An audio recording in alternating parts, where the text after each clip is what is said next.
Cheers and salutations. Welcome to Americans Learn. My name is Kit. Please be sure to like, comment, share, and subscribe, and hit that ring bell notification. That way all of you are made aware when we upload new content onto our YouTube channel. And today, we have ourselves a fun video to react to. It is titled Uprising, the 1944 Warsaw Uprising, Sabaton History, number 76. Now, the reason why I'm going out of order, I promise I'll go right back into order, is because a long time ago, my grandpa, he gave me a book about Poland and what happened to it during the Second World War as the Third Reich invaded.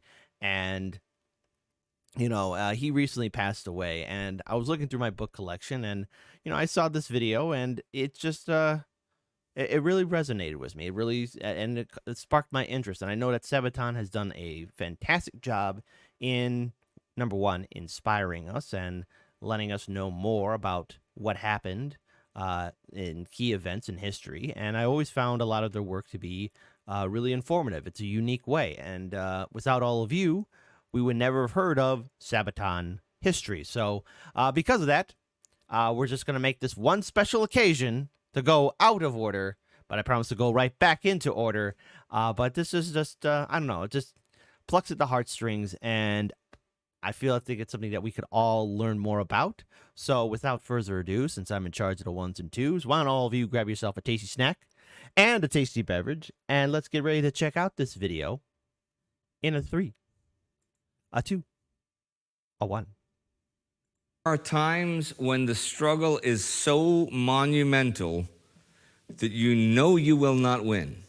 You know you will not survive, and you know you will not even make great change, and yet you still make that fight. And our song Uprising is about that.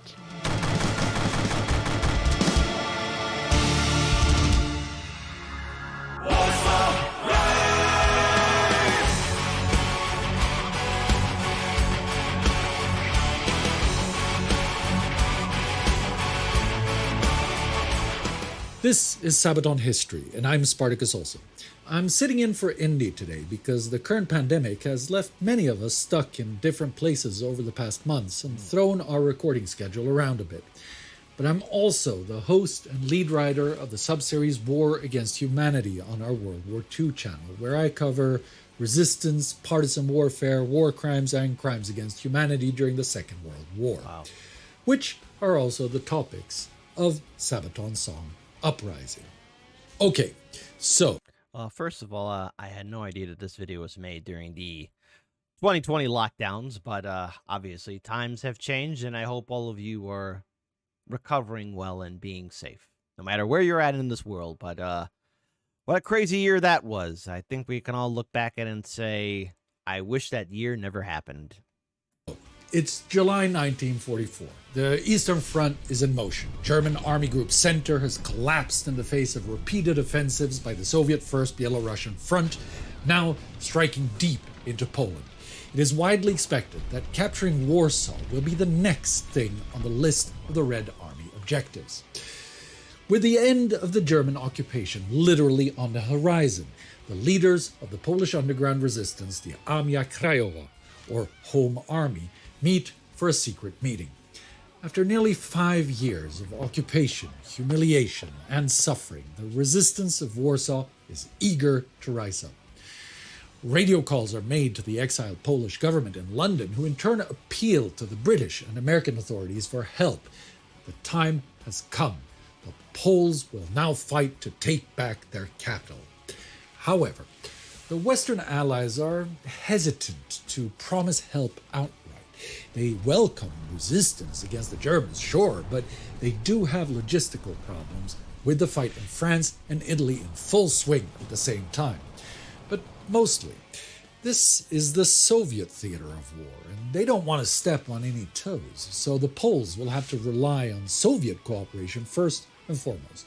Wow. That is something I did not take into consideration. And let's be very clear here. By 1944, at least this is the best of my knowledge, and not to be an armchair historian, which I'm not, but to my basic understanding, I know that already at this point, the Allies are pushing into France, pushing into Italy.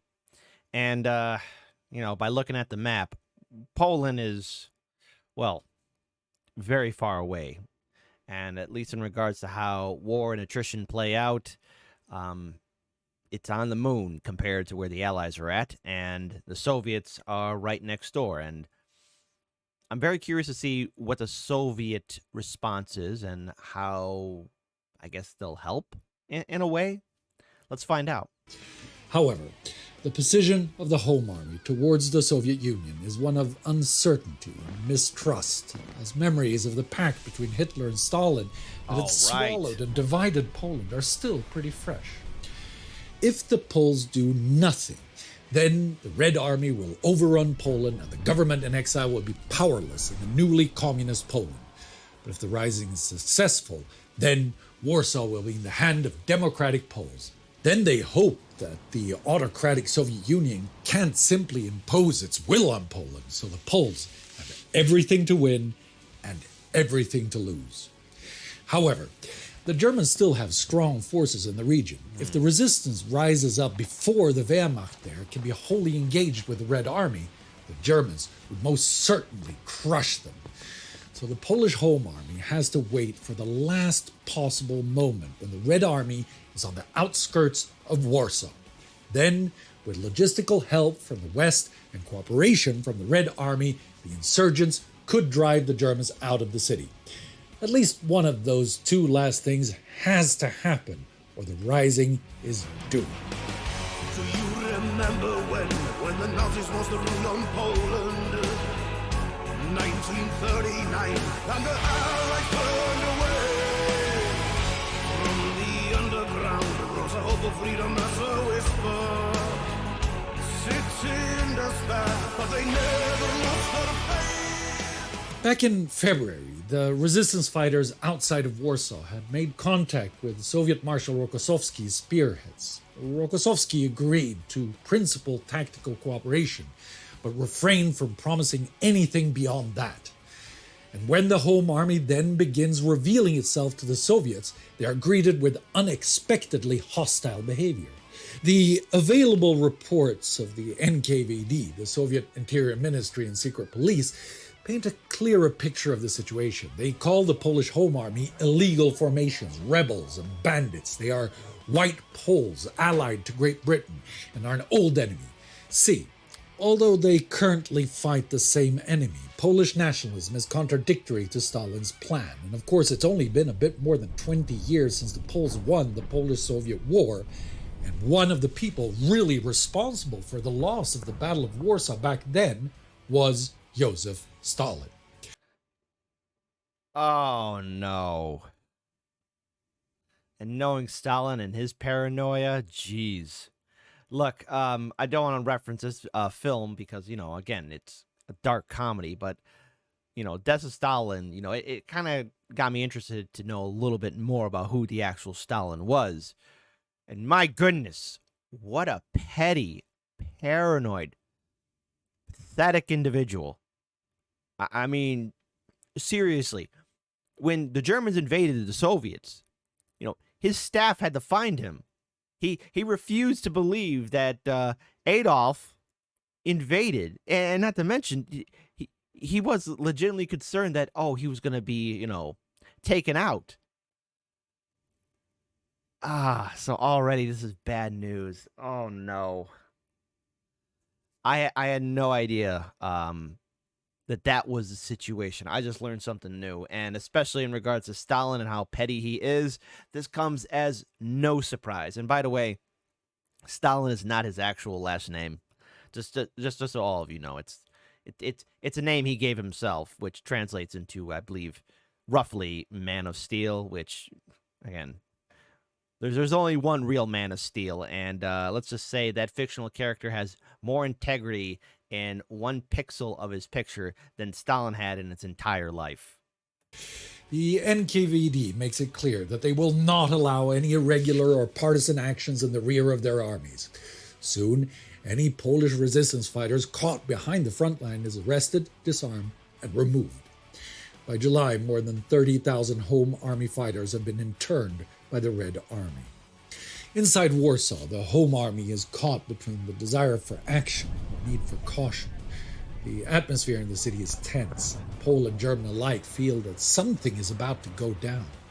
By August, the Soviet front draws close, and while the Wehrmacht prepares to halt Soviet attacks across the Vistula, the Home Army decides to risk everything. On the night of August 1st, groups of armed young men break curfew and gather throughout the city. At 0500, they strike. German trucks are bombed and German patrols gunned down. They storm the railway office, the post office, and the major power station. Most importantly, they capture storehouses, taking German helmets and weapons, camouflage jackets, and even SS uniforms. To distinguish themselves from their enemy, they wear their white and red armbands or eagle insignias. Around 2,500 insurgents fall the first day, and many civilians are caught in the crossfire. But although they are not able to make the police district or the airport, the day is considered a success. They have been able to free many Jews from the SS concentration camp known as Goose Farm, and even managed to capture a tank.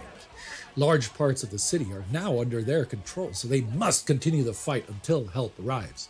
They inform London by radio that the fight for Warsaw has begun. The night of the 4th, the first British bombers are spotted over the skies of Warsaw. The Poles rejoice as crates filled with weapons and supplies are parachuted in.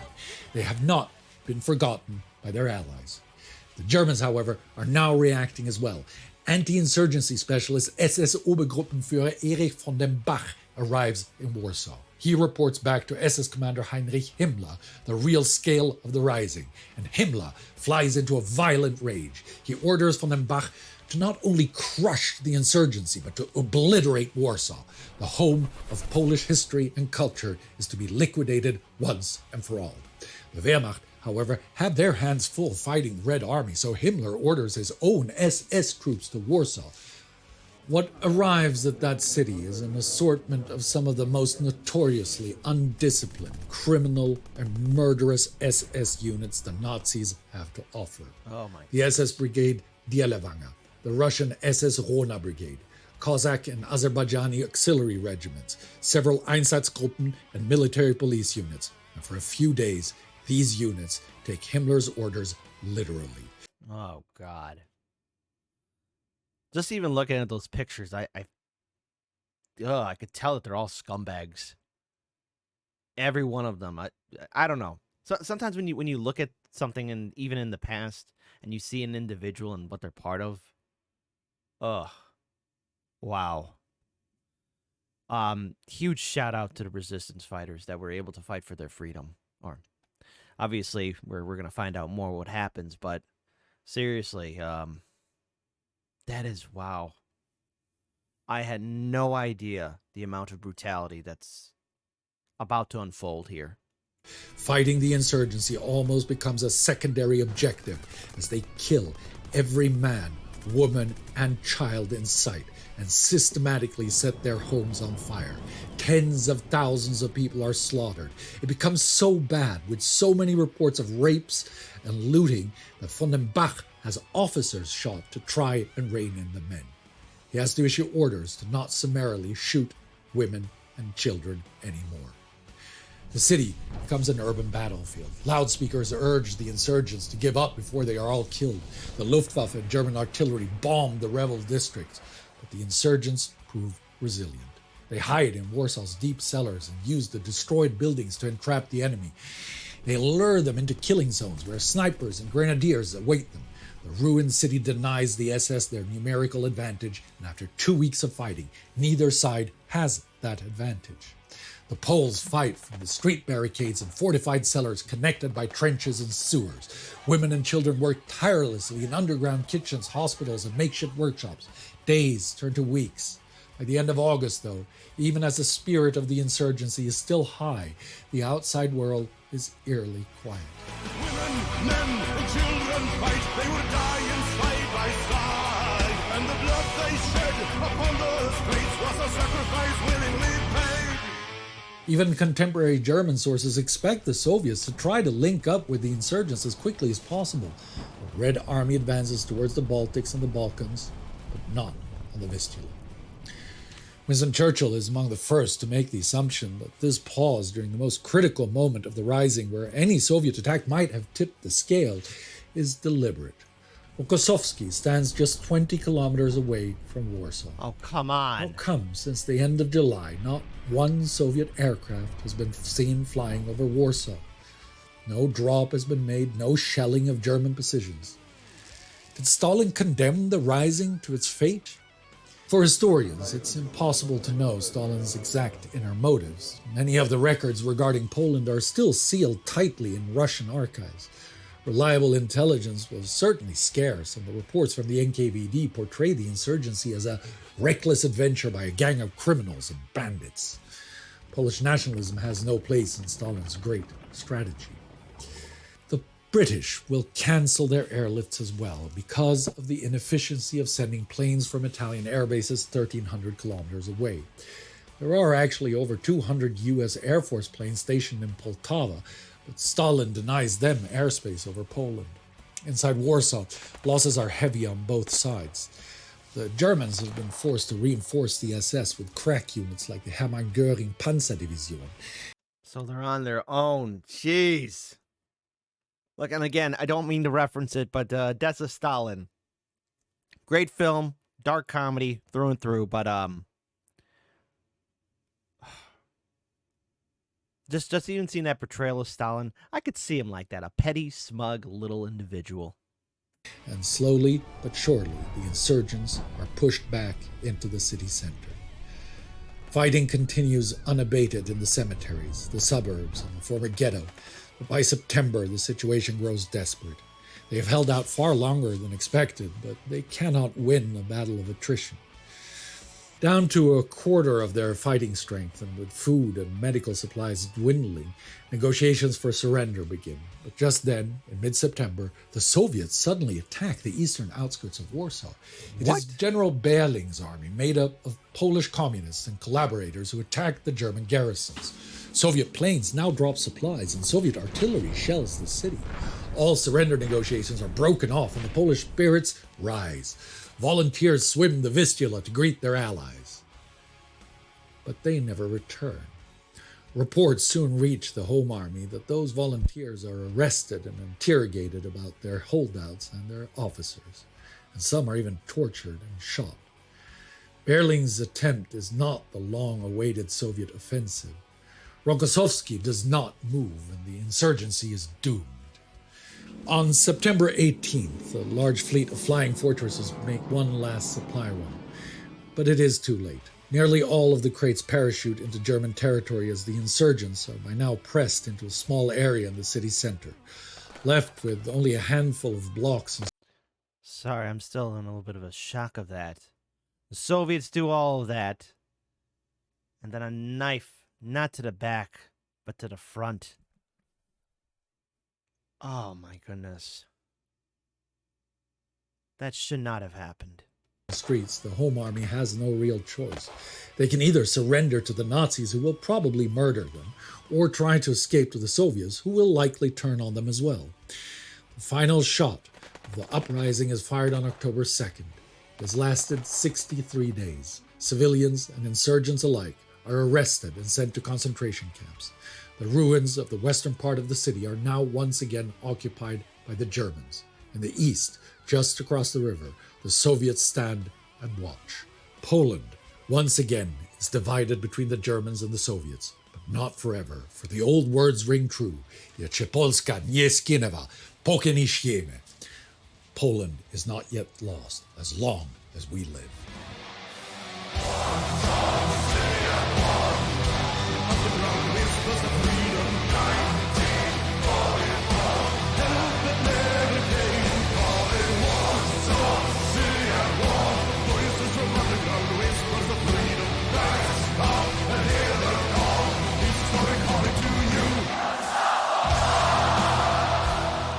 You know, we've talked about a lot of stuff from different songs of yours that have to do with the Second World War, because you have a bunch of them and stuff. And you've met people and relatives, like Audie Murphy's relatives and stuff, Helen Back and stuff. Did you guys ever meet anybody that actually had anything to do with the uprising itself? Yeah, several actually. I remember wow. the first couple of people we met. Obviously, we're talking about people who are really old, Yeah. quite possibly dead now. This was back in 2010. Oh my goodness. Yeah. to be fair here, again, most of that generation, if they're here, they're very old or they have already gone. And wow, what a privilege that they actually met some of the resistance fighters.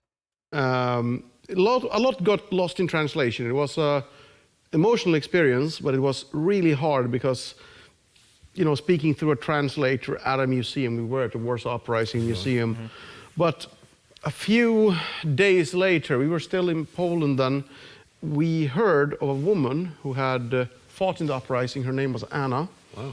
And she had moved to Sweden, actually, after everything happened there. At the end of the war. At the end of the war. But it was really one of those moments that I will never forget in my life, because we were speaking Swedish. Yeah. Old people in Poland, for obvious reasons, aren't very good at English. Yeah, they're not very good at Swedish in general. Yeah, either. but she lived in Sweden from, I guess, somewhere in the 40s until 2006, I think it was, or 2009. went back. So she just recently moved back when her husband died, I think it was. Okay.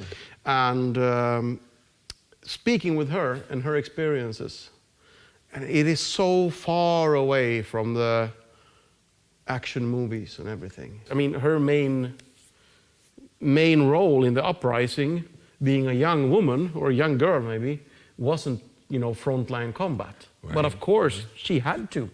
They captured a tank, a German tank. I can't remember if it was a Leopard or something. They actually captured it. Pretty cool. Yeah, and That takes so much courage to capture a tank, especially one of the heavy German tanks. My goodness, that's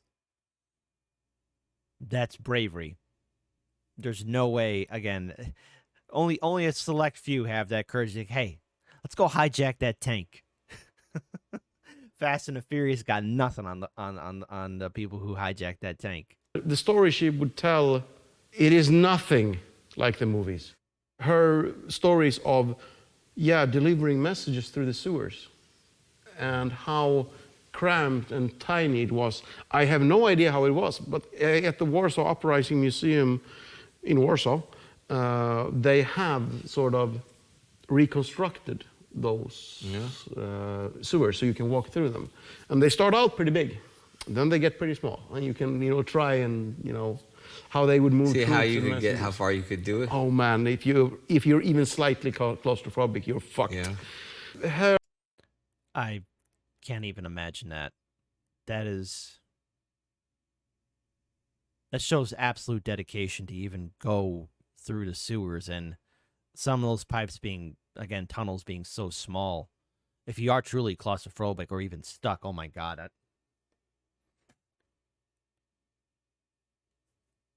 Salute to the resistance fighters. Their tale how such an obviously extreme circumstances, living under those circumstances, and still life goes on. That's, I'm glad that you put that out here, that it's not that the Warsaw Uprising or any war or any combat that you sing about and that we talk about is not what it looks like in the movies, because I think people misunderstand that. And I think people lose track of that this is the stuff we talk about on this channel and the stuff that they sing about. It's very interesting, and it's important to remember these things for a variety of reasons, but it's not cool. Nope. It's not what you see in the movies. The movies, they want you to watch the story, great, but they also have to give you entertainment value, and war is not entertainment value. It's not cool. No, it's so much boredom. I mean, how fun would it be a movie about World War I? Somebody getting sick in a trench, going back to a hospital, going back to the trench, taking one step up, dead. And that's your... And, that's the real reality. Hollywood likes to make things action-packed. Hollywood likes to romanticize the action, but if you were to really, truly show the gore, the madness, the despair of warfare, I think a lot of people would find it uneasy. Your video game, and that's 3 weeks you've been playing the game, and that's your first time over. Well, I mean, think of even some people we've covered, like Simo Heihe, right? I mean, he would spend days iced in with ice to make a there's nothing exciting or romantic about that. It is specifically mechanical, and it is specifically you can overcome the boredom. I couldn't. I'd have to pee. Yeah. I would. I'd have to pee at some point. You know. But in a sense, I mean, I'm not comparing a warrior's life Oh, no, to, no, to no, I what didn't we, mean what, we, like what that, we yeah. are doing. Yeah. However, there is one similarity. What we are doing as musicians Yeah. is sort of the Hollywood version, because what you guys see is us going on stage or hearing the album. Yeah. You're not seeing the rehearsals, you are not seeing the songwriting, the retakes, the, you know, all of that. I'm by no means drawing the comparison, but it's a natural thing. No, I mean, no movie would be interesting if it was like the trenches in World War I think. You're right, and but people, you know, especially with World War I and World War II, people say, "What's the most realistic video game?" Or what do you think would be the most realistic? The most realistic video game is that you spend 3 or 4 weeks hastily training as an 18-year-old or a 17-year-old who lied about his age in England and stuff, and you get sick and you meet some new people and you hurt yourself, and then you go and you get another 3 weeks and you rotated through the lines and stuff, and you get killed in the first 20 seconds. Yep. And then you have to start the game all over, and you've just spent like 8 weeks playing that character, and that's as far as you got. And you're lucky because you get to start over. That's true. They didn't. There's no reset button, folks. Life is precious and life is short, but make it something worth fighting for. Wow. Well, you know what? This episode, it is a hard-hitting episode. And to her, to Anna, and to all the other Annas, and all the other uprisings that were literally hopeless situations, but were still illustrative of the depths of the human spirit, way to go.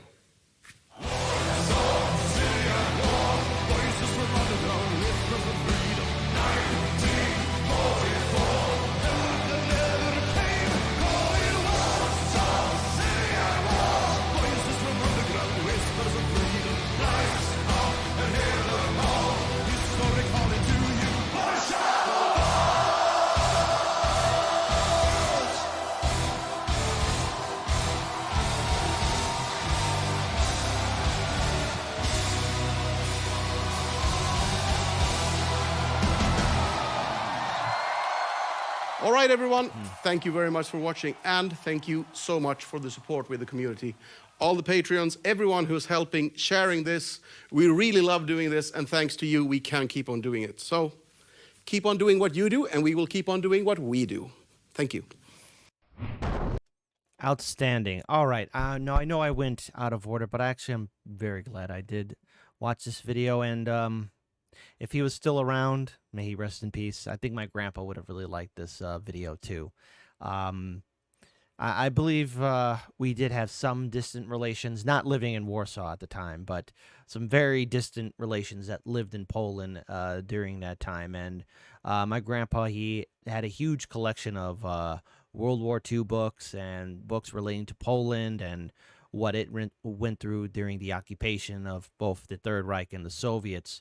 But what a heroic tale of believing in freedom, resistance, and standing up against horrific odds. Rather, and again, you know, war is not like the movies, you know, Hollywood, and all the genres, be it war movies or science fiction or fantasy, usually during a battle, there's a moment where there's despair, and then, oh, here comes the cavalry, and the good guys win the day.